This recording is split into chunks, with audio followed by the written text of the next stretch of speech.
In the last section of Chapter 5, an alternative approach to approximating derivatives is by using polynomial turbulence. So using what we've already studied in terms of interpolation, you could approximate the derivative of a function by the derivative of an interpolant. So if you can interpolate to the function, then hopefully it'll be very easy to generate a derivative of that polynomial. This is typically helpful when the data points are not evenly spaced, so that h is not constant, as we've been considering in the previous finite difference approximations.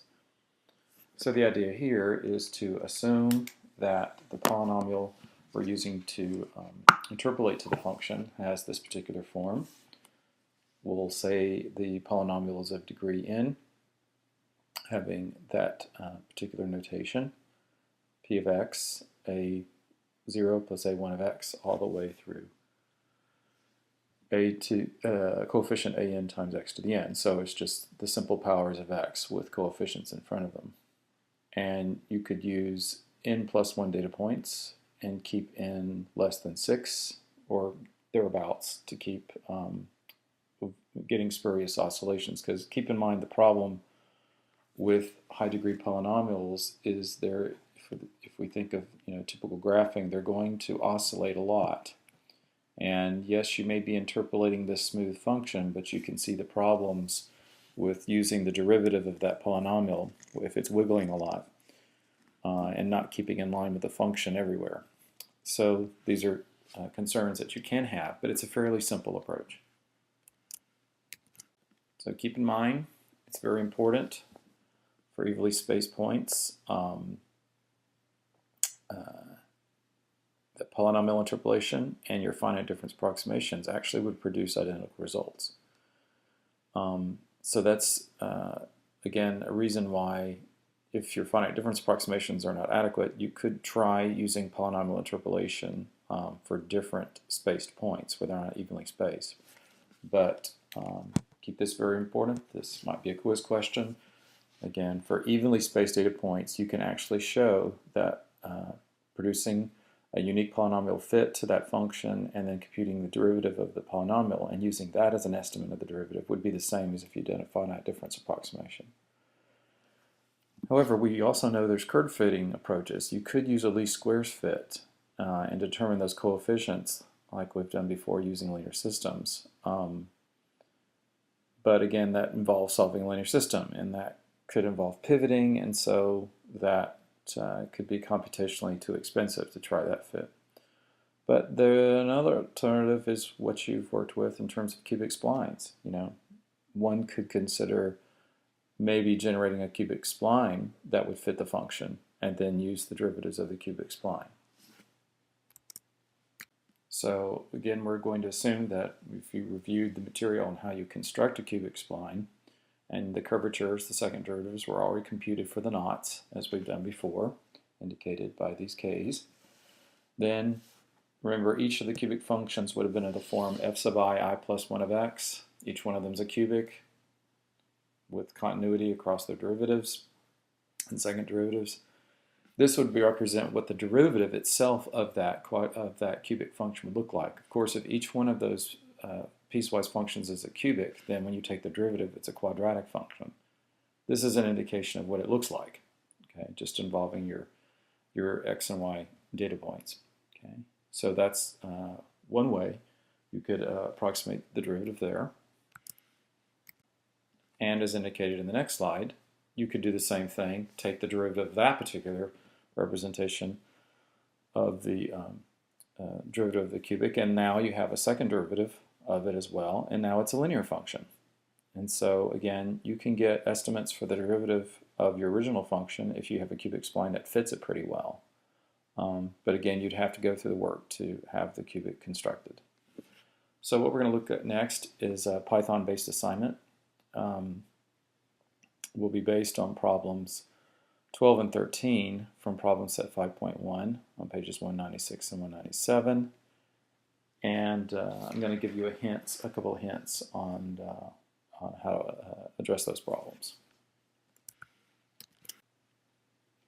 So for the number 12 homework, the hint that I'd like to give you is that you should use central differencing. So use the central difference approximation.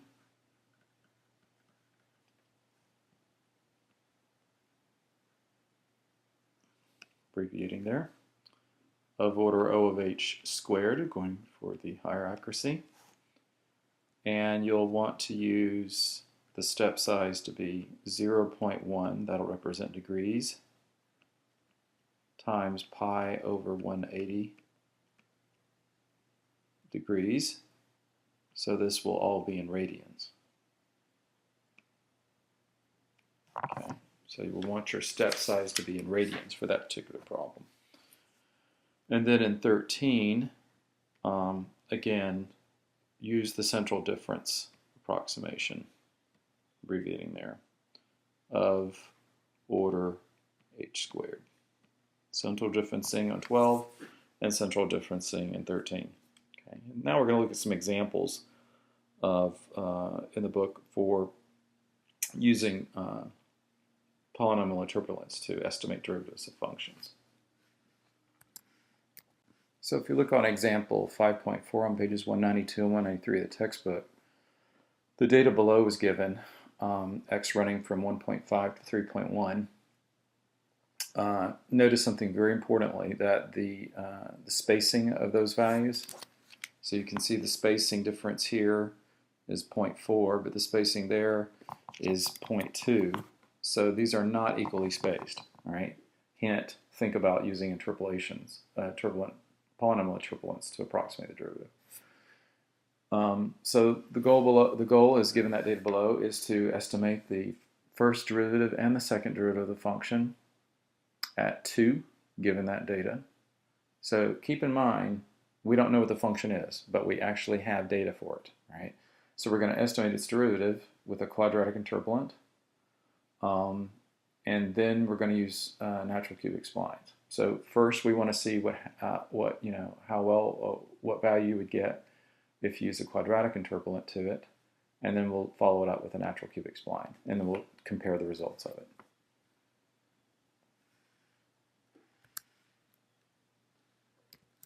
All right, what I have here is an example 5_4.py Python script file that I will put on Blackboard for you to review and hopefully execute and get a feel for how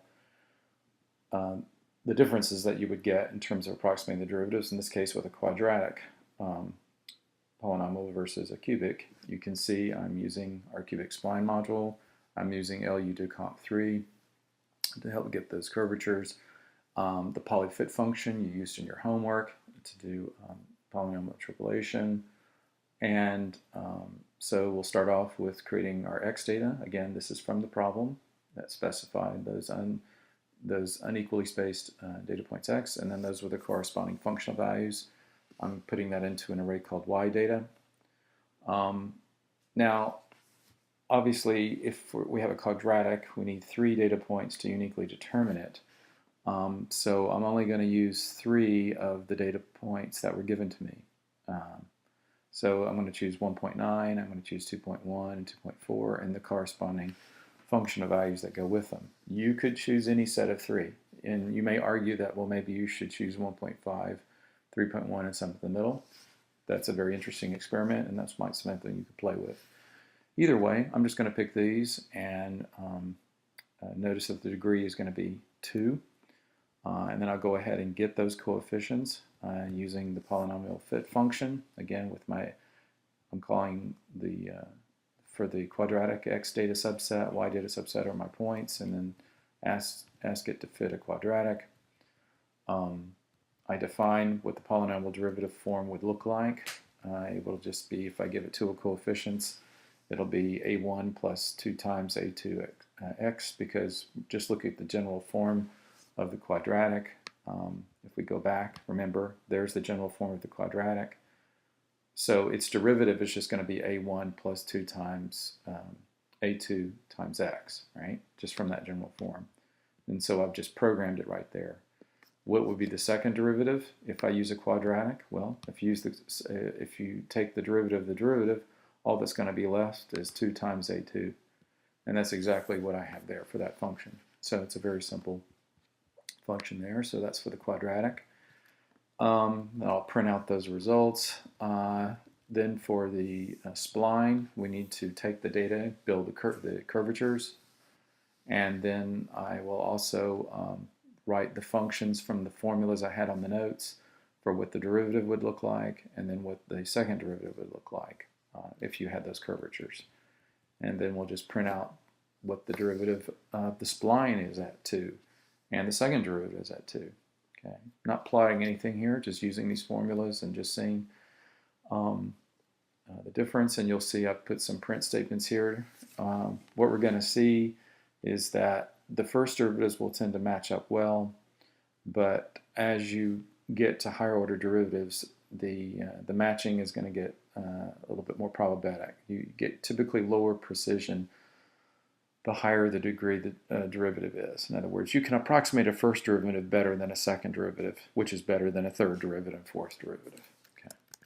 So if we run the code, and again, I will put this on Blackboard for you.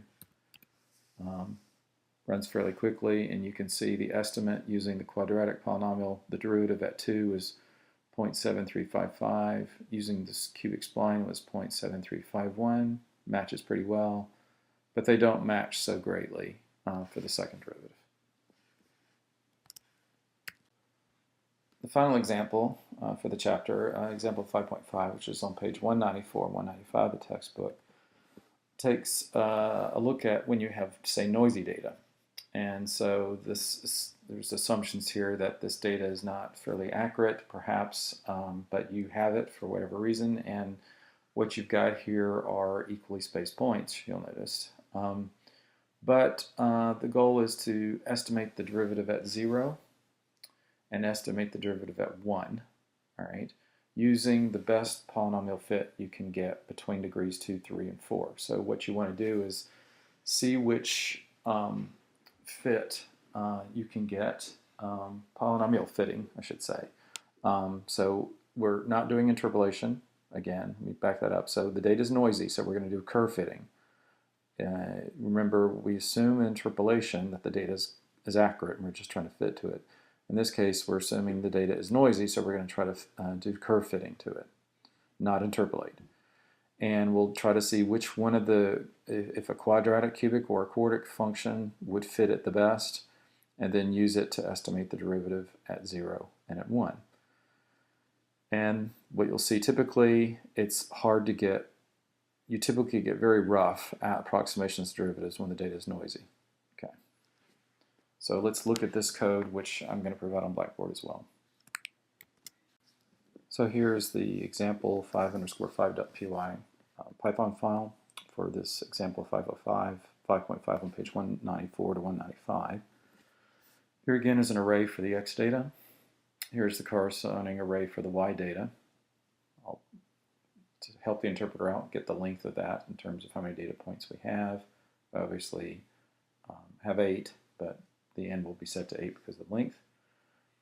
In a while loop that just runs over all possibilities of trying different polynomial fits, I'll do some initialization and ask the user to give me a degree.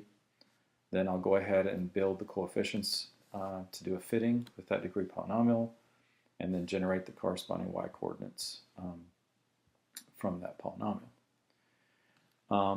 And then I just take a particular case that if m is equal to 3 for the cubic interpolate, I could print out information about the cubic interpolant, as we'll see, the derivative and